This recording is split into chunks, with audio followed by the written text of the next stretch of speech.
Hey, thanks for tuning in to Larger Curves today. Make sure you smash that like button and smash that subscribe button if you haven't already. It really helps me out. I'm begging for likes and for subscriptions over here. Today, we are going to talk about, yes, we're revisiting the Sharon Osbourne talk fiasco that happened from March 10th earlier this year. Well, look, because now, all these months later, it turns out that Sharon, somebody in Sharon's camp, it's suspected that it's either Jack or a friend of Jack Osbourne's, illegally recorded Elaine Welteroth consoling Sharon soon after her implosion on March 10th during her on-air eruption about racism stemming from Piers Morgan's blistering attack on Meghan Markle. Well, we have the audio, the complete audio leaked tape right now for us. Let's listen. They asked me to ask that question. I said, no, I'm not going to ask that question. I said, wait, what's the intention of this conversation? Because this can go left so fast. I will ask you again, Cheryl. Yes. I've been asking you during the break. I am asking you again. And don't try and cry, because if anyone should be crying, it should be me. This is the situation. Hold on. What exactly are we doing right now? Help me understand. They asked me to ask that question. I said, no, I'm not going to ask that question. I said, wait, what's the intention of this conversation? Because this can go left so fast.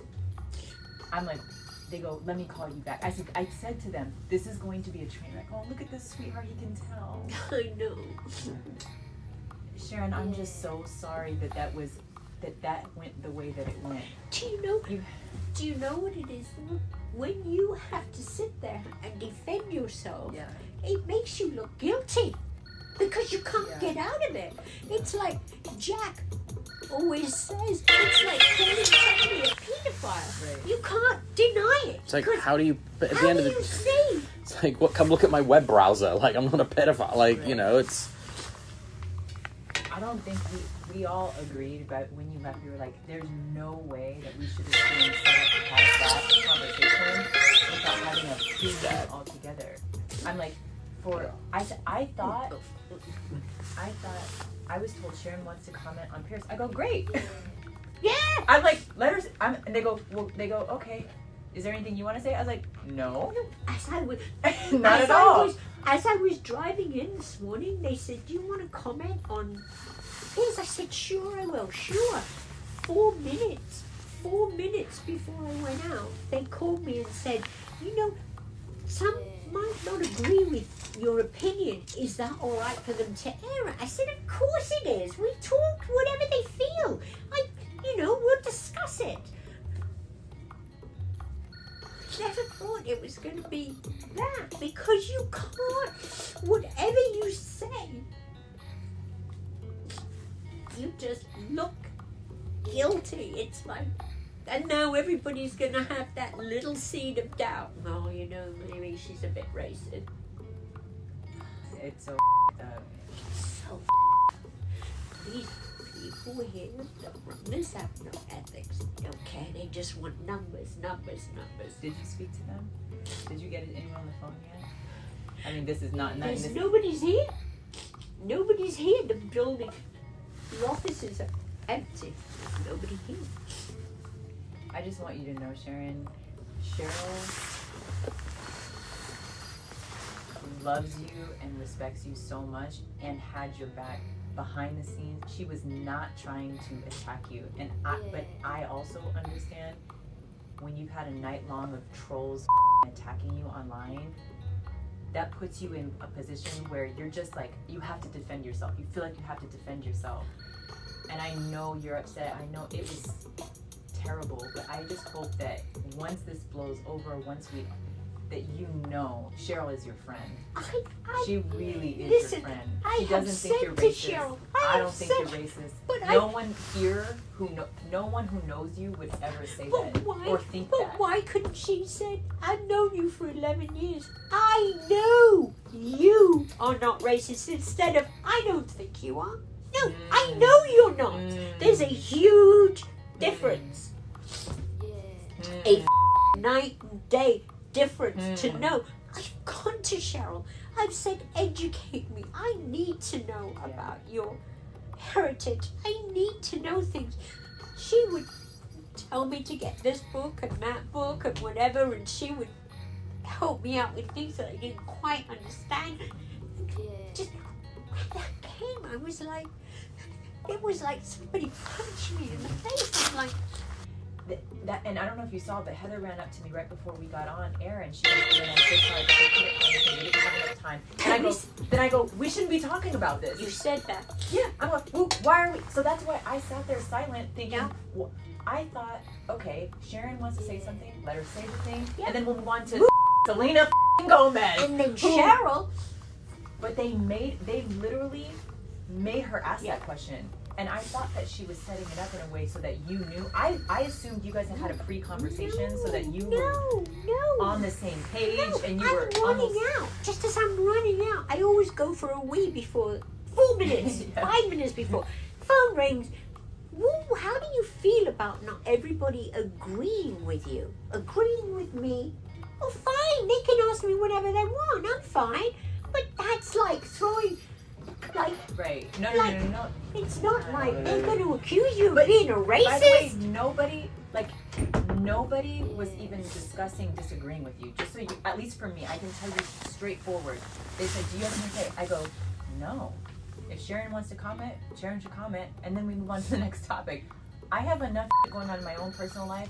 To be honest, Sharon, I didn't even read the tweets. No, I don't even know what people said to you. I only know because people texted me a screenshot, and I go, okay. I literally feel nothing. But here's the one thing, and maybe we talk about this more another day, but the thing I hope you're aware of, because I think you said in that room, you saw something in her eye, you felt like she was coming at you as a journalist. Here's the thing I just want you to just know. Cheryl and I are held to a different standard by Black people and people of color out there I get it. who expect us to say something about every racist, anything similar, and it puts us in such a f***ed up position that even if we don't have the information, if we don't even really care, if we don't really want to engage, it feels like a spotlight is on us, you know? And so it's like, I think that Cheryl was trying to navigate that line, you know what I mean? Where she was like, this is my friend. I know you're not racist, and I hear you though. I will take that to heart. You are right. Like, you wanted to hear, you are not a racist, Sharon. Yeah. We know that. I actually just explained And that I- to her right now.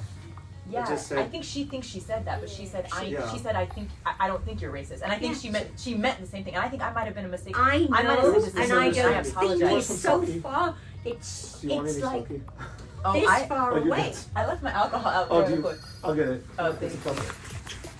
And I really, that's an enlightening moment for me to hear you say that. Like, I want to apologize because I don't know what I said, but maybe I didn't say I know you're not. I might have said I think, but I need you to know. I know you're not. That. I know that. I know you're not. I know that. But it's just like now. But now you feel like I feel the big picture. I 100%. know what happened. I know what happened. Do it. She will do She it. just told me that she got a call at 4 a.m. So it just went haywire. No, they you know? set me up. CBS set me up. And they don't care because they just want ratings. They don't care. They don't care that I will now have to go around and people think I'm racist. They don't give a They just want ratings. That's all.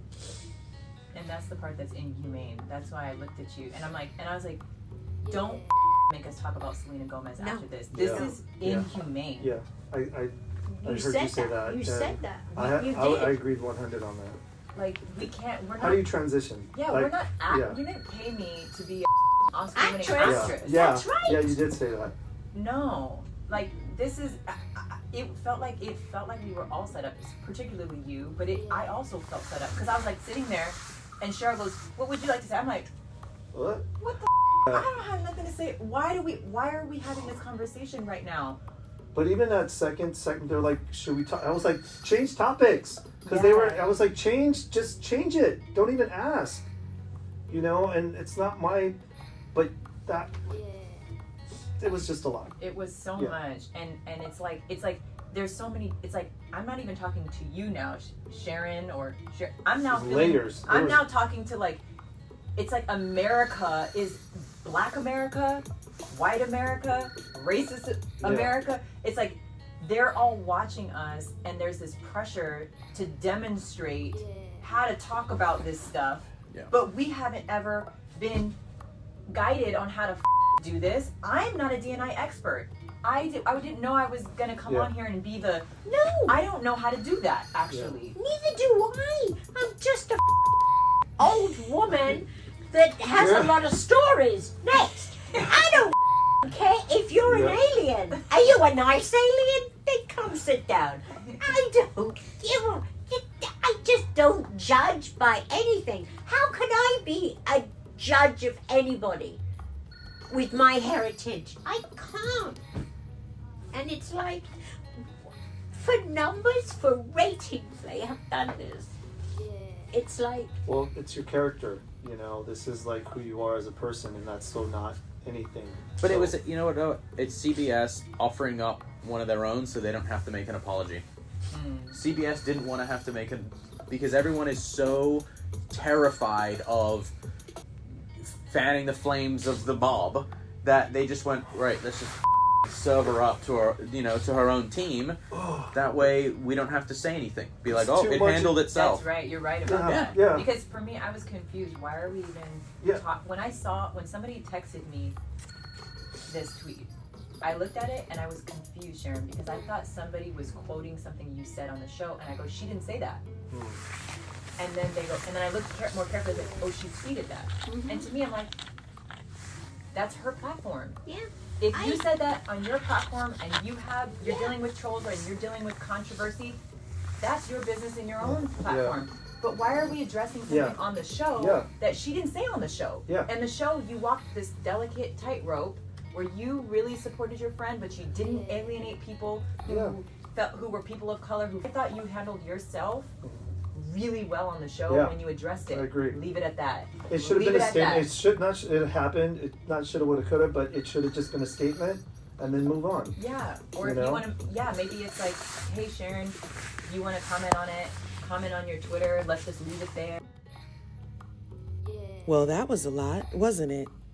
What did you get from that tape? Leave a comment down below. Do you think this vindicates Sharon? Do you think this absolves her from her Karen-esque behavior? Do you think this resolves any accountability that she may have had for her part on the March 10th on-air eruption about racism?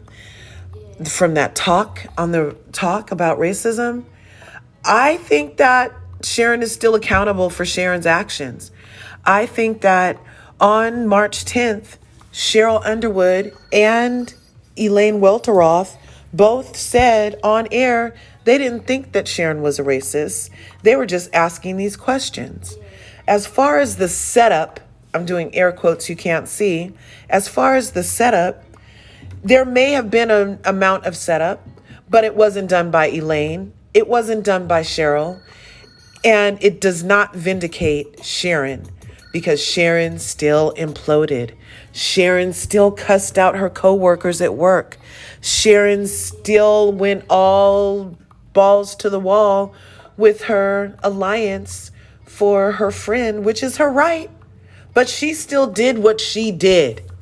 Even if production blindsided her with a couple of questions, even if her co-workers were directed by all of their superiors to ask her and engage in some questions that they all thought were suspect, it does not absolve Sharon Osbourne from Sharon Osbourne's behavior and reaction in real time on air on March 10th. That's just my opinion. Now, I believe that Sharon should be forgiven and we can move on, but I also believe that there is accountability that has to be taken on Sharon's part, and letting out illegally recorded semi-confessions that basically reiterated what we already heard on air, which was, you're not a racist, your friends on air didn't really think you were a racist, And that was never the issue. The issue was you blowing up on your coworkers at work. The issue was you cussing people out online. Well, the issue was not online, on air. You cussed out Cheryl Underwood on air. She did not deserve that. You could have answered the question any kind of way. So I don't think this absolves anything. As a matter of fact, I think it creates more problems because it shows the dishonesty of Sharon Osbourne's camp that they would illegally record her coworkers and then leak the tape in an effort to save her own skin. That's another old problem, Sharon. Not a good look. Anyway, not a good look at all. At least that's my opinion. What do you think? I'm very interested to see. Do you think this absolves her? Do you think that this is a clear indication of a setup? Or do you think that it really doesn't show anything? I mean, what do you think? I want to know. I want to know. Anyway, smash the like button, smash the subscribe button, and I'll see you in the next video.